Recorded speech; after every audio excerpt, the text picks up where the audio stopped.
Hi folks, John Nord. Got a little project I'm starting today for a museum out in the Big Bend area called the Big Bend Trappings, and held at Turquoise University. Anyway, what I thought I would do is make a belt buckle, an inlaid belt buckle with a scene from the Big Bend area. And what I did is I made a drawing here of what I wanted to do, and I hope you can see that. It's got the Big Bend top mountains in it. It's got a sun right here coming up between them, or going down between them I should say. And then we have a prickly pear cactus in the foreground, and then I'm going to engrave in some foreground hills, smaller hills in there. And then we're going to have some clouds up here in the top. This is all going to be inlaid. What I did is I put that design onto a piece of 16 gauge. This is nickel silver. And I cut out the sky. Let me get this camera down here. I cut out the sky here. You can see the mountains in there. And then I cut out the prickly pears and the fruits. And then I just cut across here on these foreground hills so it would mark it after I take the drawing off of the piece here. Now this doesn't have the sun in it, and it doesn't have the clouds. I've got the sun peeking up right here between the hills, and I'm going to top that with 14 karat gold to make it shine like a sun. And I've got clouds I'm going to solder in here, and then this will all be inlaid with blue turquoise around these clouds and all in here.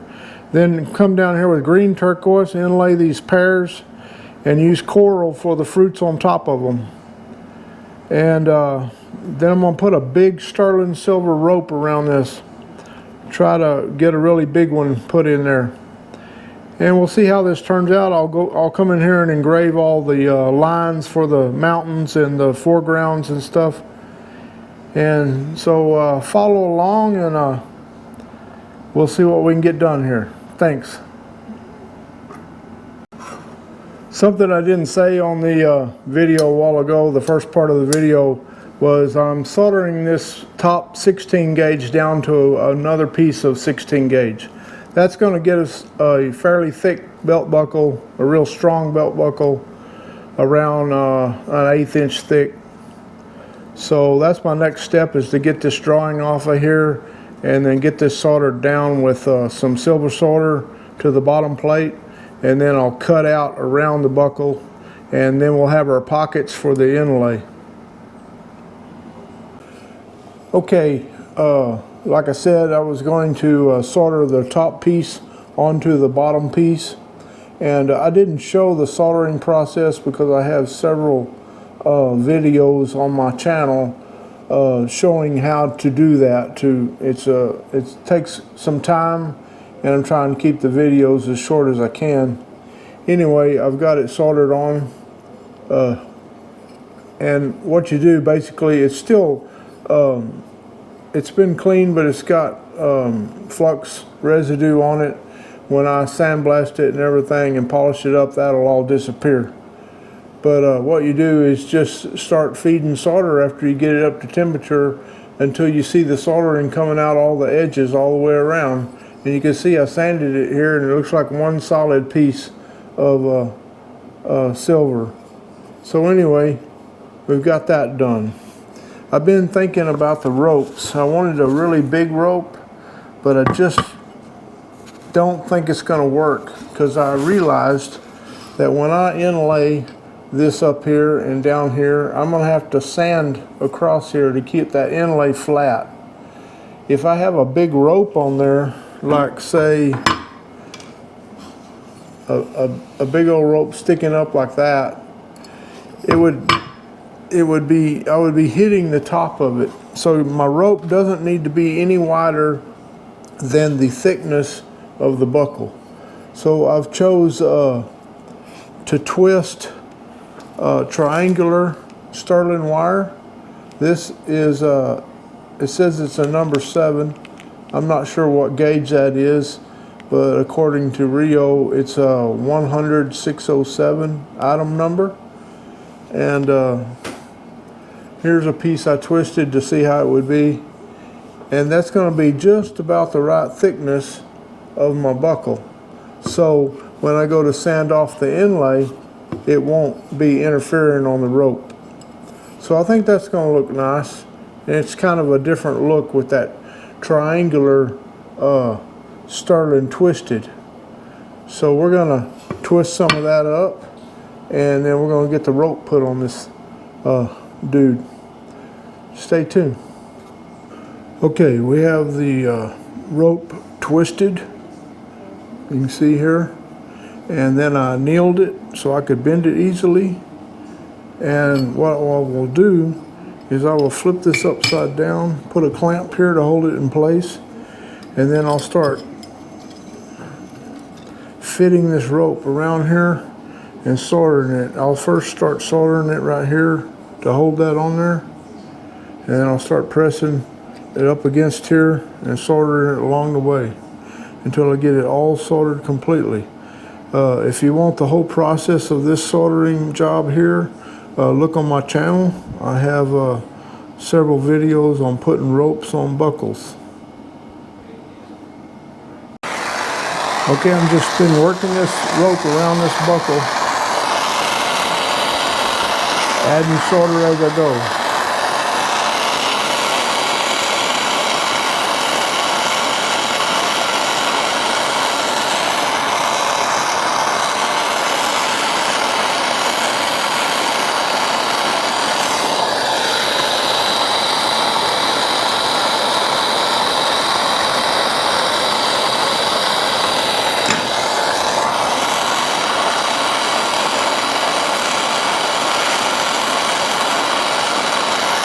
I put a little bead there, that way when it melts I know it's up to temp, and it'll tack it right there.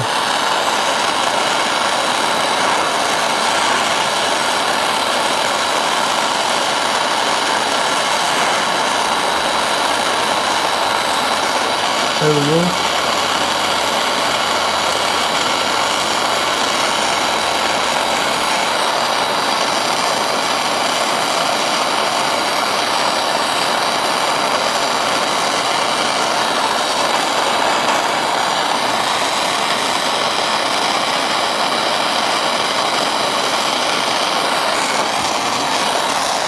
It takes quite a bit of solder to fill in on this type of rope because it's got high sides. But I'm just going to keep working it around until I get it all the way over there. All right, there we go. We got the rope put on. We got a lot of cleanup to do. And you're always going to have a little bit of solder on your surface back here when you're adding such a thick rope needs a lot of solder. But it looks good and flat, surface for the top, even with the edges. I think we can work with this. So next step is to get it cleaned up, and then we'll put some other details into it. Okay, what we're out here doing now is we're fixing to dome this belt buckle. We've got the rope all on it, of course, and we haven't cleaned it up. It's still not a pretty buckle yet. We're not going to clean it up till we get all the soldering hardware done to it and the clouds put in it and the sun and everything. But I need to dome it now, and the reason I'm not putting the clouds in there and the sun on there right now before I dome it is because this is only 16 gauge thickness right in here where this inlay is going to go. And if I put it down and start doming it, it's going to push this out. And I don't want that. I want it all to go as one unit pushed together. So what I did is I saved the piece that I cut out of that area, and I'm going to snap it back in there. You can see how that fits there. It makes it a solid piece other than a little spot missing right there. But and then when I put this down on the urethane here, and it will go down in an even dome. We're using a 5-inch pop cap, and it's not, in my mind, it's not ideal for a trophy buckle like this because it's not really the right shape, but it does work. So I got that piece there, and what I do next is I tape across the top especially, but I'm going to tape across the bottom too because I don't want that piece moving out of there where I put it. Okay, you can see I got the piece that we put in for the sky. I've got it taped in there so it don't fall out. And then I've got the back side where the pop cap's going to hit this buckle taped over with blue tape. That way it'll keep from scarring it up. I'm going to put it, center it up under here. This is kind of tricky to me to get it just right.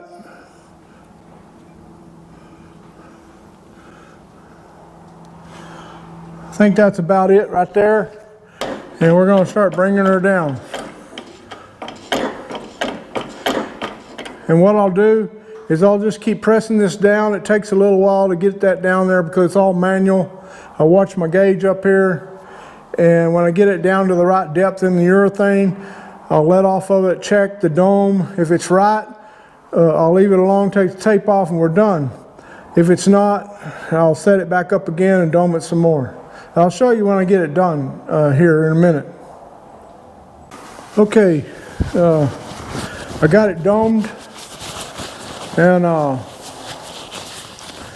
went ahead and you can see over here I got a bead blaster right here, and I put that in there because I had seen a little bit of solder here and there on the top of this buckle, and so I wanted to get that off, and that bead blaster does a real good job of taking that off and not hurting anything too bad. And I needed to prep this surface up here where the sky, I need to prep the surface up here where the sky is going to be. I need to be able to solder my clouds in here and the little moon, the 14 karat gold moon in there. So I wanted all that residue from the flux and everything out of there. But you can see it's a dull finish now that I've bead blasted it. And what I'll do next, the Doman 5-inch pop cap worked really good. I was real surprised it did a better job than what I thought. And it looks real nice. But anyway, the Doman went well. I've got it sandblasted. I'm going to take it back to the studio, and I'm going to put my maker's mark on the back. I'm going to cut out the hardware for the sides to hold the hanger and the tongue and all that, you know, that holds the buckle on the belt. So stay tuned. Okay, I'll show you what we got done here. We got this cleaned up a little bit, and I've got this still roughed in here from my inlays. I just kind of polished this off some and clean that up just a little bit. It's not near clean like I want it. On the back I got my maker's mark, and since this is sterling, nickel, silver, and going to be 14 karat, we put all 3 markings on here. I've laid out my placement of my different pieces, and what I did, I take some of this nickel silver rod. I think it's 3/8 rod, and I drilled a hole in it. I cut it off, and I made my tongue for the buckle, and that will go right here, of course, like that. Pieces of the hinge that go on each side of this, they're going to sit in here like this. I know you can't see that.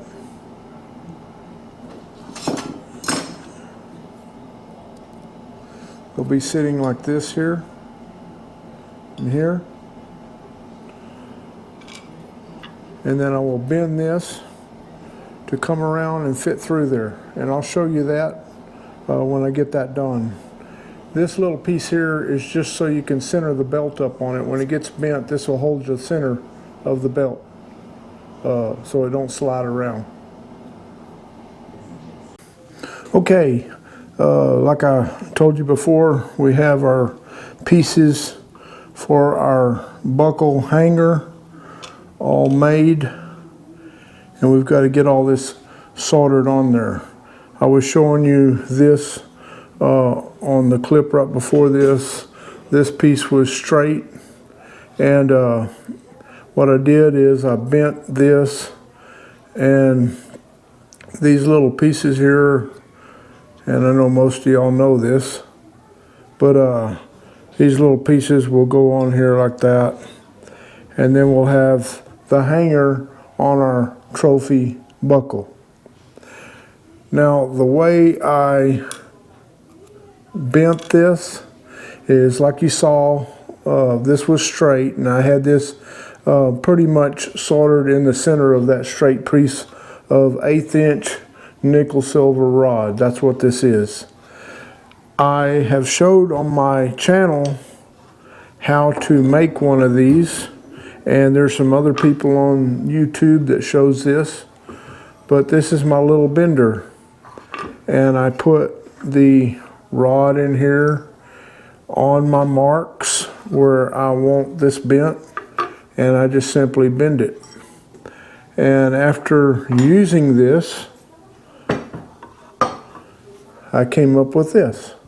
And this is the appropriate size for a 1.5 inch belt. You probably could put a 1 3/4 on here. And once it's soldered down with the little clips, we'll have a real good swinging buckle hanger. So what I'm going to do next is get all that soldered on, and that's just simply setting it on there, heating it up, fluxing it, and soldering it all on. I usually use either 65% or extra easy on this, depending on how worried I am about anything else heating up and coming loose. And I'm not real worried about on this, so I'll probably use 65 on this one. But you can use extra easy. I've used extra easy on a lot of these, and they don't come loose, or I never have had one come loose. So stay tuned. Okay, I got these pieces soldered on the back, and we've got our tongue right up here. You can see that there. And then we've got the hanger back here. We got the hanger right there. And we're ready to go with all the hardware on the buckle. I always put it on my own belt to make sure, kind of test it out. I dropped it in some acid and got the flux all cleaned off of it. We're not bright and shiny no more, but we're pretty close. Next thing we're going to do is we're going to solder some rose gold, and I chose rose because it's a little more orangey for the representing the sun in the evening type. And I've been measuring some things. If I put this rose gold right on top of this moon, sun I cut out of the backing of the sky there, it would be way too high. We want something that's going to come out nice and flat. When we get it soldered in there, it'll be flat with the mountains and stuff. So when we put our inlay in here and start sanding it off, it won't sand get the rose gold too thin. And I looked around and I found some 18 gauge brass. And when I put this 28 gauge rose gold on top of it, the thickness comes out just a little bit above what this is here, which is 064, and that will give us just the right amount of thickness So when we put it in here, it's going to be up right at the top of the mountains and all. So I think we'll use the 18 gauge brass and sort of the rose gold on top of it. And that will be our sun that we're going to set down in the valley here between the peaks. And then we're going to take these little clouds I cut out, which are 16 gauge, and I'm going to solder 3 of them in the upper area here.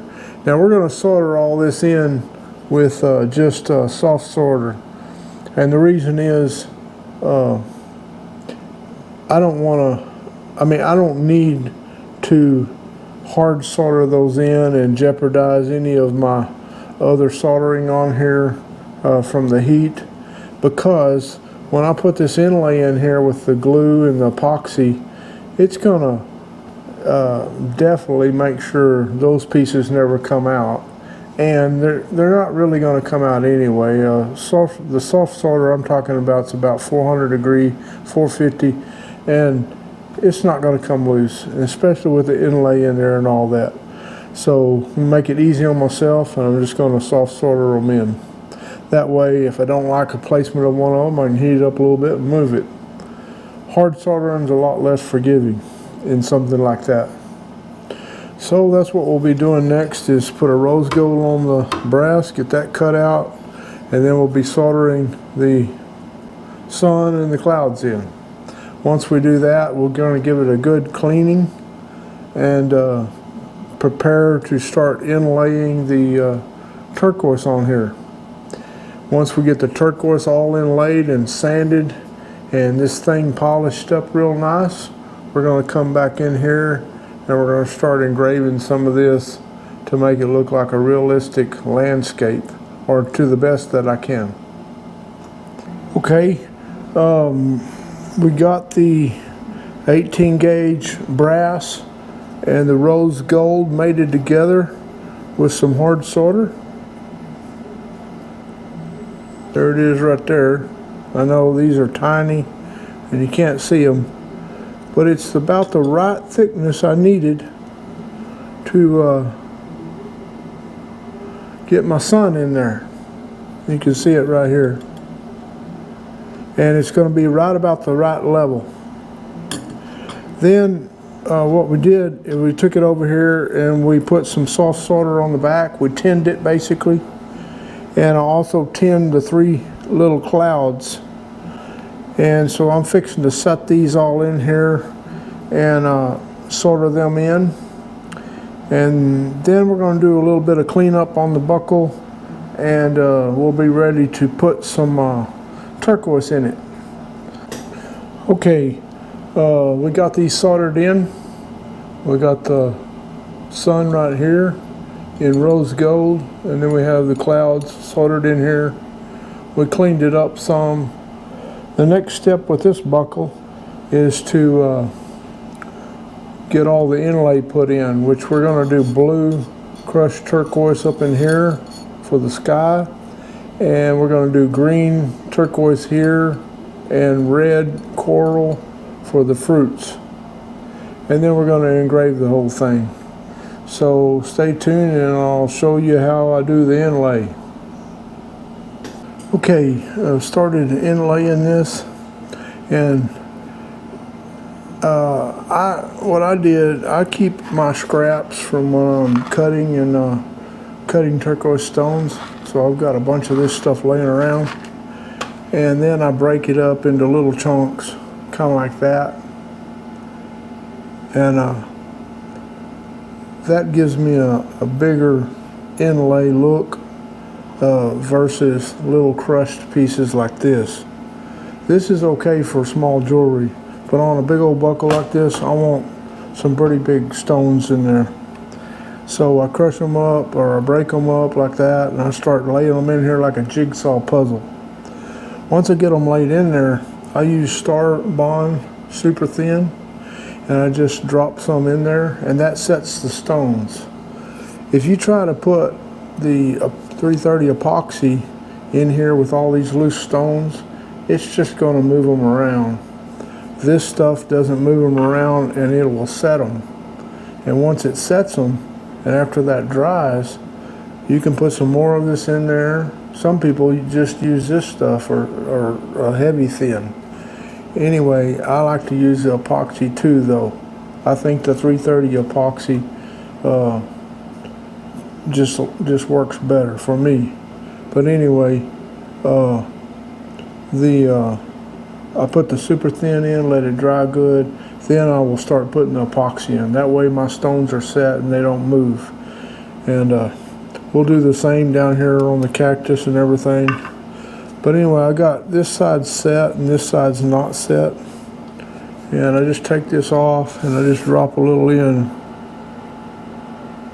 And it just kind of seeps down in between all the stones. You don't want to put so much in it that it flows out of the cavity, which I do sometimes. I get carried away.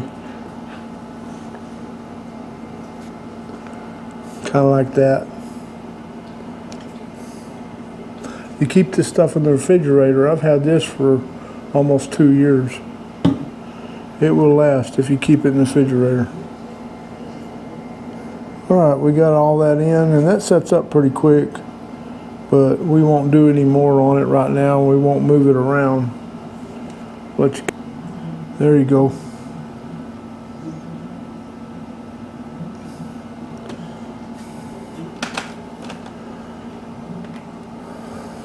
Okay, like I say, next time we'll be putting these in, and same thing, just take the stones. I'm probably going to use, on these cactus, I'll probably use smaller stuff, kind of like this, right here. But anyway, that's how you do it right now. So, we're moving on. Okay, now we're putting the green turquoise in here by the prickle pear, and I went out and I cut some pieces of green turquoise, and also cut up some coral to put in for the fruits. Anyway, what I do is I just kind of pick through my pieces I cut up, find the right piece that I think might fit right. And sometimes you get a piece that just doesn't work. And I'll show you what you can do about that. But anyway, I take these little pieces and I put them in with my tweezers.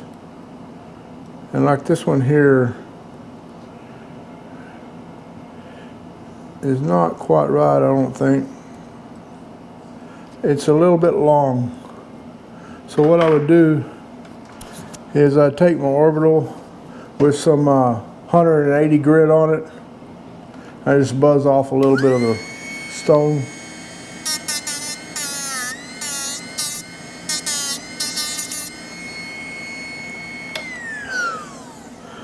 And then we'll try it again. Yeah, that worked all right. And then we got a piece here. Let's see how this works. That's not too bad. It's got some square ends on it right here that I don't like. So I would just take this.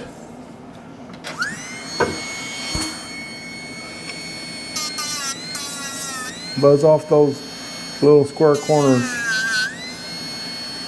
Maybe straight across on the top so I can fit another piece in easy.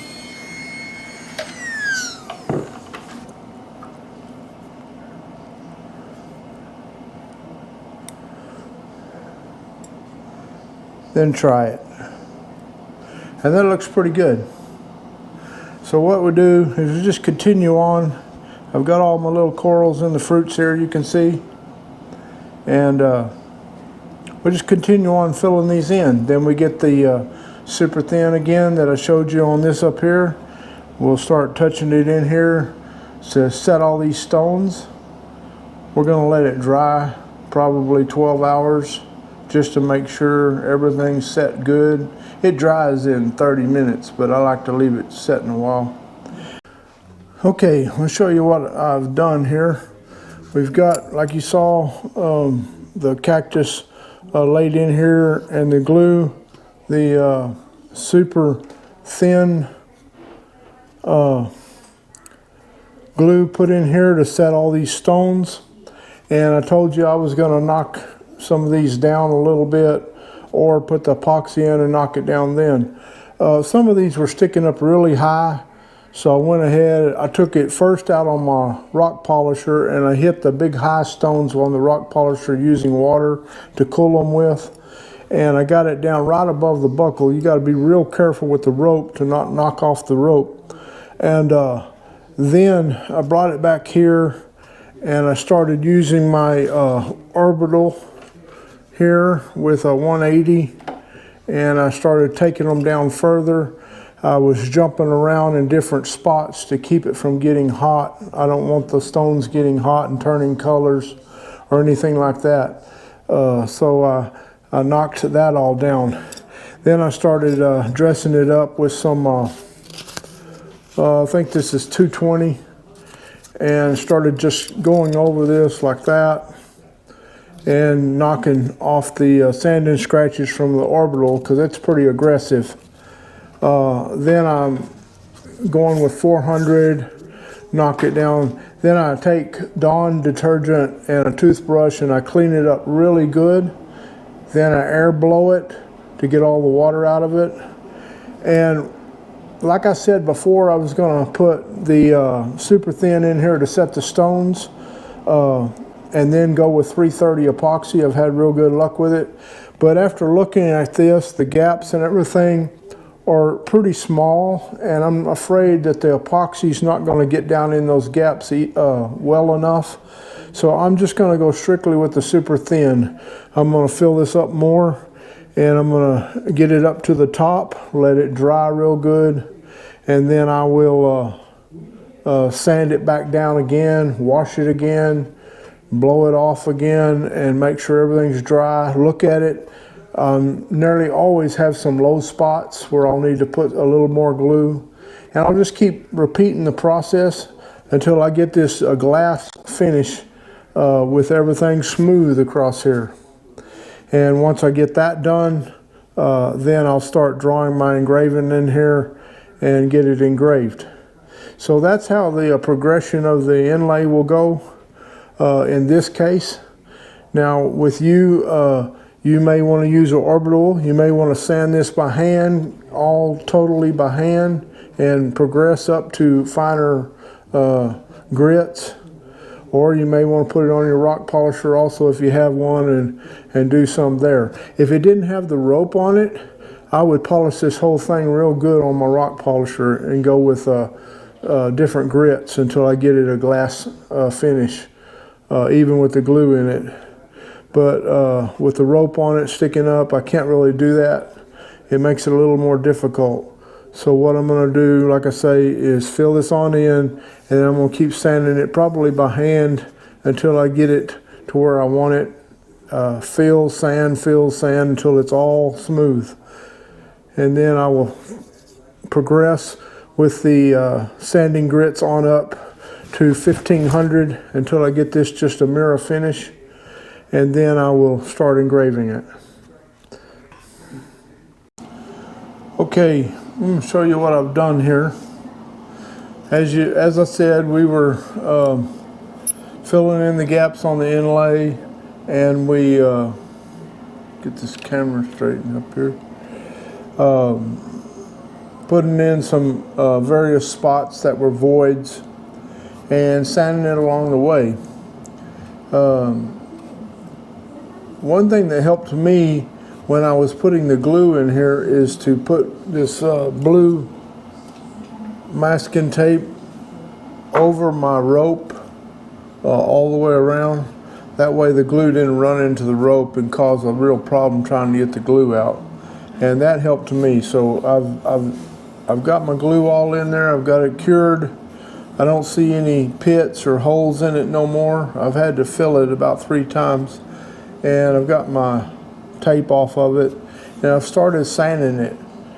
I hit it with the orbital to knock down big spots of glue and things like that.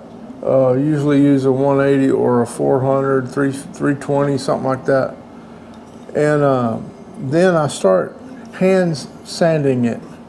And I start out with a 250, and I go to a 320, and on up. I go all the way up to a 400, 600, 800, 1,000, 1,500, 2,000. When I get to 2,000, this thing's polished real nice.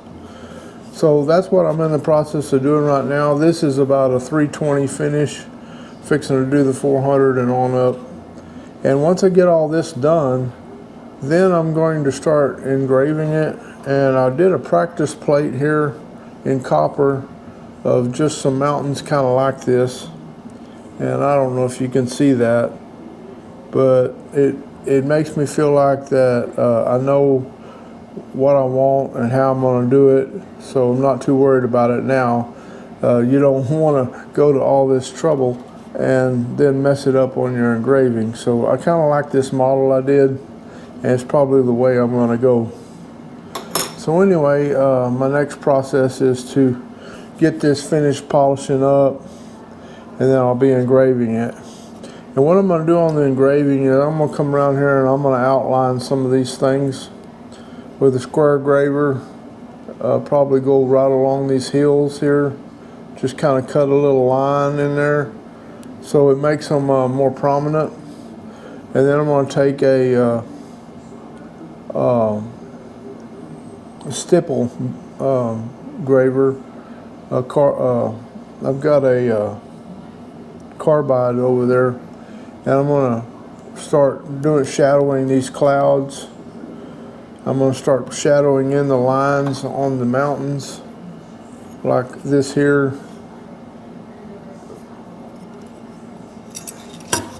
Let me turn the light down here. Maybe you can see this better. You see. Yeah, you can see it there, I think.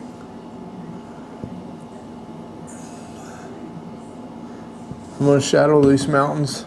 And I did this with the stipple. I went in and put the shades in there. And then I also got a brass bit, and I started putting, hammering that brass bit along the lines of the cliff to make them more prominent. And made some cross rim rock lines. And then I cut a few cactus in here, small yuccas and an agave. And I'm going to do some of that on here. So once I get all that done, well, I'll show you my finished product. I can't show you the process of the engraving because I don't have a camera set up for my microscope. But I hope that this explains as to what I'm going to do. Anyway, when you get this polished off up to 2,000, you're pretty much done with all the inlay and the preparation of the buckle. You want to look on the back, make sure you don't have any glue on the back. I take these blue silicone wheels, and I go through and I cut right between the rope turns, and that cleans the ropes up and get all the sanding scratches out of it if there is any. And that's a final process too. And then I do the engraving and polish it up a final time. I don't put inlays on my buffer, my big buffer. I've had some real nightmares to where the I guess it gets it hot and softens the glue up a little bit, and then it starts dragging the glue and it makes a total mess, and you have to virtually redo your inlay. So I always final polish them by hand. I don't use the buffer. A lot of artisans, Western artisans, don't polish their pieces as much as, say, Indian jewelry and all that. But I do like a high polish, but on this one, it's going to be a hand polish. just to protect my inlay because I did so much work on it.